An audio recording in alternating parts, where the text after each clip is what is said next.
Iran का एक commander इस वक्त लापता है। दावा यह किया जा रहा है कि इस कमांडर की मौत तभी हो गई थी जब हिजबुल्लाह चीफ हसन नसरल्लाह पर बॉम्ब्स गिराए गए थे। लेकिन अब ईरान से आए एक बयान से यह लग रहा है कि यह कमांडर मिसाइल कंट्रोल रूम में बैठकर किसी भी वक्त अगले हमले का बटन दबा सकता है।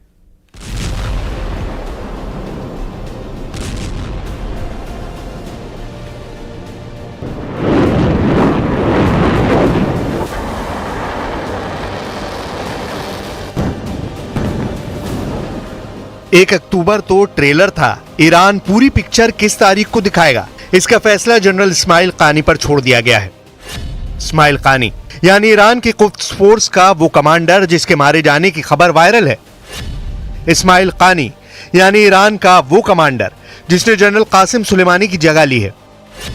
इस्माइल कानी यानी ईरान का वो जनरल जो अगर जिंदा है तो कोई शक नहीं कि उसकी उंगली इस वक्त मिसाइल के बटन पर है।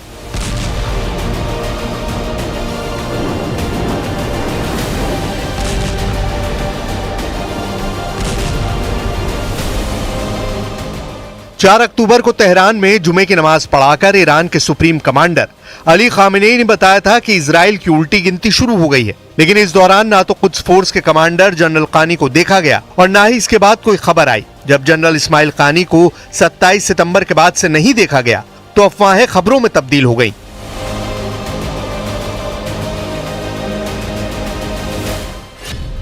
वर्ल्ड मीडिया में खबर आने लगी कि कानी गायब है और शक है कि नसरल्लाह पर जब इजराइल की स्ट्राइक हुई तब जनरल इस्माइल कानी वहां पर मौजूद थे। इन खबरों ने ईरान में भी हड़कंप मचा दिया और फिर आई ये सफाई। तेहरान में हुई कॉन्फ्रेंस में जनरल कानी को आना था, लेकिन फिर वहां के होस्ट ने ये जवाब दिया।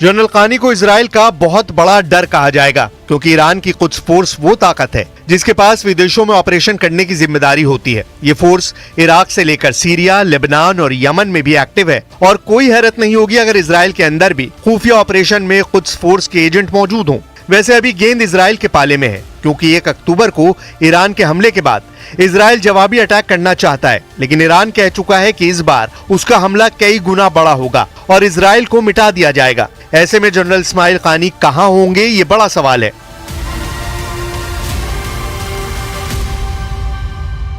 कुद्स फोर्स के डिप्टी कमांडर ने दावा किया है कि इस्माइल कानी को लेकर अफवाह फैलाई जा रही है। उनका दावा है कि इस्माइल कानी सुरक्षित हैं, एक्टिव हैं और फोर्स को कमांड कर रहे हैं। इस बात में कोई शक नहीं है कि अगर इस्माइल कानी सुरक्षित हैं और फोर्स को कमांड कर रहे हैं तो इजराइल भी उनकी निगहबानी कर रहा होगा। क्या जनरल इस्माइल कानी ईरान के मिसाइल कंट्रोल रूम में बैठे हैं और सुप्रीम लीडर खामनेई से मिले बड़े ऑर्डर को अंजाम देने जा रहे हैं? क्या जनरल इस्माइल कानी के टारगेट पर है इजराइल के 6 बड़े शहर और ठिकाने? अगर ये सच है तो इजराइल पर खतरा बड़ा है। ईरान के टारगेट पर तेल अवीव है, यानी इजराइल की राजधानी और सबसे बड़ा शहर, हाइफा यानी इजराइल का सबसे बड़ा पोर्ट और आर्थिक राजधानी, नेवतिम जहां इजराइल का सबसे बड़ा और खुफिया एयरबेस है, दिमोना यहां है इजराइल का परमाणु रिएक्टर और बाकी शहर हैं अशदोद और एश्केलॉन।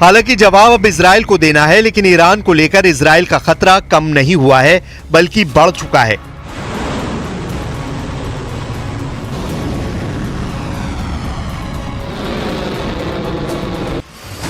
ये इजराइल के अखबार हारेट्स की खबर है। इजराइल के 130 सैनिकों ने लड़ने से इनकार कर दिया है। ये सैनिक चाहते हैं कि इजराइल की सरकार जल्दी से बंधकों की रिहाई को लेकर डील करे। बेंजामिन नेतन्याहू एक बार नहीं कई बार कह चुके हैं कि वो एक साथ 7 फ्रंट पर युद्ध लड़ रहे हैं।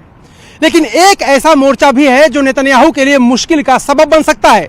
इजराइल की मीडिया में ऐसी खबरें छपी हैं जो नेतन्याहू को परेशान ही नहीं, काफी परेशान कर सकती हैं।